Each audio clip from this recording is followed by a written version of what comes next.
საქართველოს სტომატოლოგთა ასოციაცია წარმოგიდგენთ. ძირითადი თემები, როდესაც სტომატოლოგებთან კარდიოლოგებს გვიწევს ხოლმე, კავშირი ეხება თემებს, ანუ გამაყუჩებელი, ანესთეზიური საშუალება, რომელსაც ისინი იყენებენ, რა ტიპის ჯობია რომ გამოიყენონ და ანტიკოაგულანტები, ან ანტიაგრეგატები, რომელსაც პაციენტი იღებს, შეჩერდეს თუ არა სტომატოლოგიური манипуляციების დროს. პრეპარატები, რომელიც უკვე დანიშნული აქვს კარდიოლოგიურ პაციენტებს, ეს არის შედედების დამაქვეითებელი პრეპარატები, შეწებების დამაქვეითებელი პრეპარატები, წნევის დამწევი პრეპარატები, ყველაფერი ეს ერთმანეთთან ურთიერთქმედებაში შედის. შესაძლო გვერდითი ეფექტები და ამას ყველაფერს მართვა ჭირდება და ამას ყველაფერს ჭირდება განათლება როგორც სტომატოლოგების, ასე კარდიოლოგების შესაბამის დარგებში. დღესდღეობით ანტითრომბოზული პრეპარატების, კერძოდ ანტიკოაგულანტებისა და დეზაგრეგანტების მიღების შეწყვეტა სტომატოლოგიურ მკურნალობამდე 3 დღით ადრე საყოველთაოდ მიღებული პრაქტიკაა. თუმცა უახლესი კვლევების და გაიდლაინების თანახმად სტომატოლოგიური პროცედურები აღნიშნული პრეპარატების მიღების დროებით შეჩერებას არ საჭიროებს. ან პაციენტის ჯანმრთელობის მდგომარეობიდან გამომდინარე, პრეპარატის მოქმედების თავისებურებების თუ სტომატოლოგიური მკურნალობის გეგმის გათვალისწინებით, ზოგიერთი მედიკამენტის მიღება შეიძლება 3, 7, ზოგი კი 14 დღით ადრე შეწყდეს.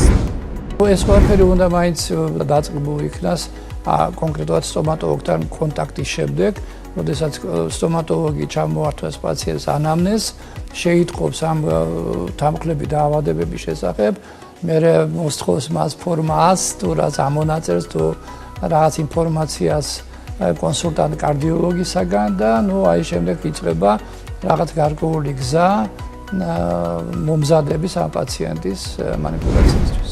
რაც შეეხება სისხლის გამათხელებელებს, ანუ ანტიაგრეგანტებს, ან ანტიკოაგულანტებს, რომელიც პრაქტიკულად პაციენტთა აბსოლუტურ უმრავლესობაში, ვისაც აქვს გულსიხთა დაავადებისა თუ ის ქრონიკული ფორმა გამოყენებულია, აქაც პირველი კითხვა არის, როდის გაჩერდეს კონკრეტული ანტიაგრეგანტის გამოყენება, ან ანტიკოაგულანტის გამოყენება, რამდენ ხანს უნდა გაჩერდეს, რა შუალედით უნდა ჩატარდეს კონკრეტული სტომატოლოგიური манипуляცია და უმეტეს შემთხვევაში არასწორი გადაწყვეტილებები იღებოდა ხოლმე და სამწუხაროდ დღესაც მიიღება იმის და გამო რომ ხდებოდა შეჩერება ამა თუ იმ მედიკამენტის, ანტიაგრეგანტის ან ანტიკოაგულანტის იმ შემთხვევებში, როდესაც არ იყო მისი შეჩერება საჭირო, არანაირი აუცილებლობა არ იყო მისი შეჩერების და ამ შემთხვევაში იზრდება რისკი კონკრეტული სიზაღოვანი გართულების გამწვავების და სადღეისოდ დამტკიცებულია, რომ აბსოლუტურ უმრავლესობაში სტომატოლოგიური манипуляციების არ უნდა მოხდეს შეჩერება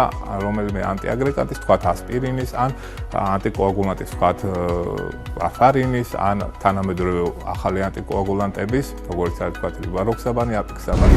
2015 წელს შოტლანდიის სტომატოლოგიური კლინიკური ეფექტურობის პროგრამის ექსპერტებმა შექმნეს კლინიკური პრაქტიკის გაიდლაინი სტომატოლოგიური პაციენტების მენეჯმენტი, რომლებიც ანტიკოაგულანტებითა და ანტითრომბოზული პრეპარატებით მკურნალობენ. გაიდლაინში ის სტომატოლოგიური манипуляციებია კლასიფიცირებული, რომელთა ჩატარების შემდეგაც ჰემორაგიული გართულებების ალბათობა არსებობს. ჰემორაგიულ გართულებებში იგულისხმება ხანგრძლივი ან ინტენსიური სისხლდენა, ან სისხლდენა, რომლის გაკონტროლებაც პრევენციის მიუხედავად ვერ ხერხდება. გაიდლაინში ხაზგასმულია შემდეგი რეკომენდაცია. პაციენტები, რომლებიც ვარფარინს ან K ვიტამინის სხვა ანტაგონისტებს იღებენ და ANR-ის მაჩვენებელი 4-ზე ნაკლები აქვს, სტომატოლოგიური მკურნალობის არც ერთი მეთოდის გამოყენებამდე არ საჭიროებენ პრეპარატების მიღების შეწყვეტას. კვლევების თანახმად, პრეპარატის შეწყვეტის შემთხვევაში თრომბოემბოლიის განვითარების ალბათობა და პაციენტის ზოგადი მდგომარეობის დამძიმების რისკი უფრო მაღალია, ვიდრე პოსტოპერაციულ პერიოდში ამ პრეპარატების მიღების ფონზე გავითარებული სისხლდენა. არის გარკვეული კიდევ ერთხელ ხაზგასმული манипуляციები, რომელიც დაკავშირებულია ღრმა ჭრილობასთან ქირურგიული манипуляციის შემდგომ, ასეთ შემთხვევაში შეიძლება გათვალისწინება და ანტიკოაგულანტის გარკვეული ვადით შეჩერება манипуляციამდე. ოღონდ ეს უნდა მოხდეს გუნდური მუშაობის, გუნდური გადაწყვეტილებით კარდიოლოგის და სტომატოლოგის. აუცილებლობის შემთხვევაში მკურნალ ექიმთან შეთანხმებით ვარფარინის მიღების შეწყვეტა მკურნალობამდე 2-3 დღით ადრე უნდა მოხდეს, რადგან ვარფარინის ნახევრად დაშლის პერიოდი არის 36-78 საათი. სტომატოლოგიური პროცედურების ჩატარების დღეს უნდა გადამოწმდეს ANR-ის მაჩვენებელი. მისაღები პასუხის შემთხვევაში შესაძლებელია მკურნალობის განხორციელება, პრეპარატის მიღების განახლება კი დაუყოვნებლივ სტომატოლოგიური манипуляციების დამთავრების შემდეგაა დასაშვები. გაიდლაინის თანახმად ANR-ის მაჩვენებლის გადამოწმება სტომატოლოგიურ ჩარევამდე 24-28 საათით ადრე უნდა მოხდეს. თუ მისი მაჩვენებელი 4-ს აღემატება, პაციენტი მკურნალ ექიმთან კონსულტაციაზე უნდა გაიგზავნოს და სტომატოლოგიური მკურნალობა მაჩვენებლის ნორმალიზებამდე გადაიდოს. თუ ეს მაჩვენებელი 4-ს არ აღემატება, სტომატოლოგიური მკურნალობა პრეპარატის მიღების შეწყვეტის გარეშე უნდა ჩატარდეს. მკურნალობის დაწყებისას სისხლდენის ინტენსივობის შემოწმება მცირე ფართობზე უნდა მოხდეს, მაგალითად 1 ექსტრაქცია, 3 კვირის ფესვის ინსტრუმენტირება. მაღალი რისკის ჯგუფის პროცედურების დაგეგმვისას სასურველია პროცედურები რამდენიმე ვიზიტზე გადანაწილდეს. გამოყენებულ იქნას სისხლდენის შემაჩერებელი ადგილობრივი ღონისძიებები, მაგალითად ჰემოსტატიკური ღრუბელი, ჭრილობის სრული დახურვა, პირველადი დაჭიმულობით, ზეწოლა ჭრილობაზე, სისხლდენის უკეთესი კონტროლის მიზნით.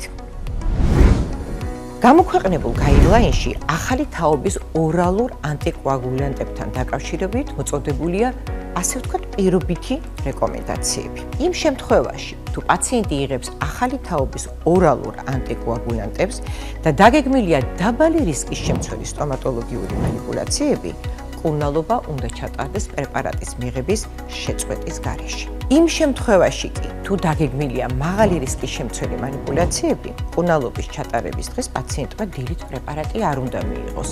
აპიქსაბანის ან დაბიგატრანის მიღება ხდება დღეში 2-ჯერ. ან გვიან უნდა მიიღოს. რივაროქსაბანის მიღება ხდება დღეში 1-ხელ.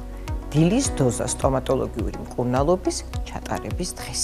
რივაროქსაბანის მიღება უნდა მოხდეს სტომატოლოგიური манипуляციებიდან 4 საათში. იმ შემთხვევაში, თუ პაციენტი რივაროქსაბანს დღის მეორე ნახევარში იღებს, სტომატოლოგიური მკურნალობამდე პრეპარატის შეწყვეტა აუცილებელი სულაც არ არის. გამოყენებული უნდა იყოს სისხლდენის შემაჩერებელი ადგილობრივი ღონისძიებები და დაცული სისხლდენის მენეჯმენტის ზოგადი პრინციპები. 20-20 წლის გაიდლაინის მიხედვითაც სისხლდენის დაბალი რისკის შემცველი პროცედურების ჩატარების დროს არ უნდა მოხდეს ახალი თაობის ანტიკოაგულიანტების მიღების შეჩერება.